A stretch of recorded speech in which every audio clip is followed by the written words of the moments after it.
This is what the old pipes look like. They've been here since 1940, but now over 75% of the city of Casey are getting these new pipes. I'm at the tail end of the 5 miles that were damaged here from the tornado. This is the worst spot that we've seen so far. It's already gotten over 1,500 shares, hundreds of comments, and folks talking about it. What worries them most is the Post claims the picture was taken near 2 schools, but was it even taken in Colombia? As we speak, there are 40 SCDOT trucks out in the roads in Colombia, ready to respond to any emergencies dealing with the freezing temperatures. JR, the situation is very active right now, so I am tweeting the latest information that I get as I get it at Sonia Reports on Twitter and on Facebook. Sonia Gutierrez, WLTX. That's what we have for now. JR, back to you. Every main road into Clarendon County is inaccessible right now. They have some sort of flood damage or caved in, like the one that we see here behind us. That information is very important to get out to the community regardless of language. So I'd like to take a moment and just make sure that I repeat that information in Spanish for those who are watching us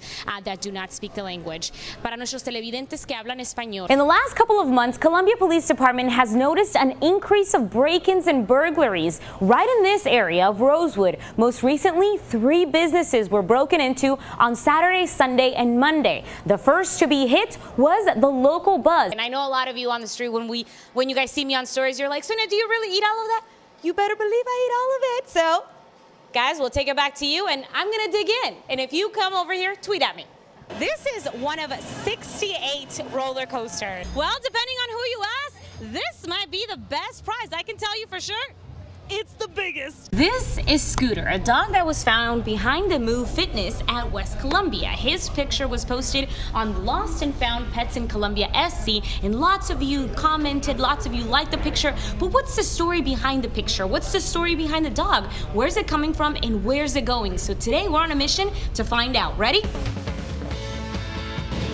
All right, so let's start with the place where Scooter was found. This is the exact location. Maria, you were the first to see him. Nothing that you wants to look at all the time. There's a new family that recently moved into the small town of Bowman in Orangeburg County. You can't shoot them. And they're not welcomed here. So what can we do? They don't make no noise or whatever. But just the idea of them being up there and making a mess like that. It's already gotten over 1,500 shares, hundreds of comments, and folks talking about it. What worries them most is the Post claims the picture was taken near 2 schools, but was it even taken in Colombia? So it'd probably freak me out if I saw it. Just thinking about the bobcat near the home where she babysits triplets scares Ashlyn Turner. And we and the kids, we walk around here. Like every morning we go on our trip, or I guess our walking trip every morning for like 45 minutes. Both the Summit and Lake Carolina neighborhoods have schools in the area and a lot of children walking around. That's why Turns says that the Post might have gotten so much traffic. Yeah, social media is very hard to trust. That's why I just stick with the news. We first did a quick reverse Google image search to verify if the photo was taken from anywhere else online. That gave us nothing more than a couple Twitter mentions from the same post, but we did find this. The same picture shared in Columbia County, Georgia, warning folks about the same thing. That's when we decided to reach out to the person who made the post in the first place.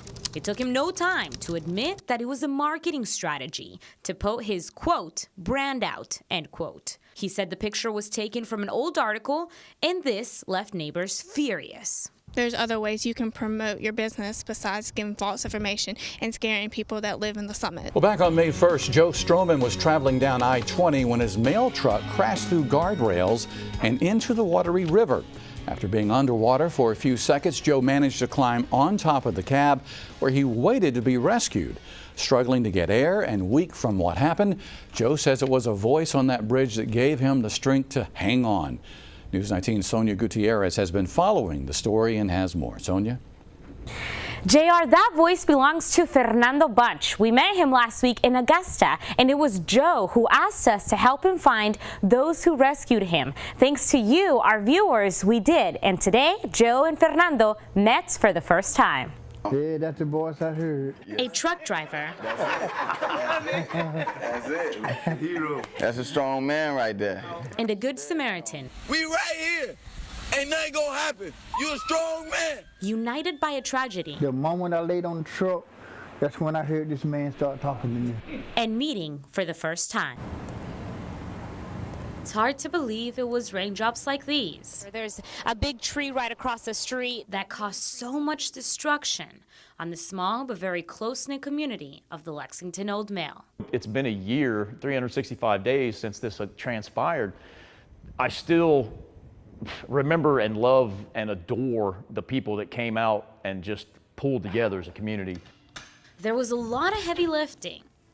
Literally, we were down 36 hours. We pulled everything out of this facility, scrubbed everything down, disinfected, and put everything back in. For CrossFitter Scott Brewer, seeing strangers come from all over to help clean up what was left of his gym strengthened a different side in him. Sometimes standing up for what you believe in comes with big risks. For Juvenito Quintana, the biggest risk came true, losing his job, all in the name of respect for these hands that he says contribute so much to the economy. I'm fighting for my rights, and that is one right we all have, he said. He, along with 20 other people, were fired a day after they participated in the protest. In-Corps boat builders in Lexington gave them this note. Reason for termination is no show, no call-in.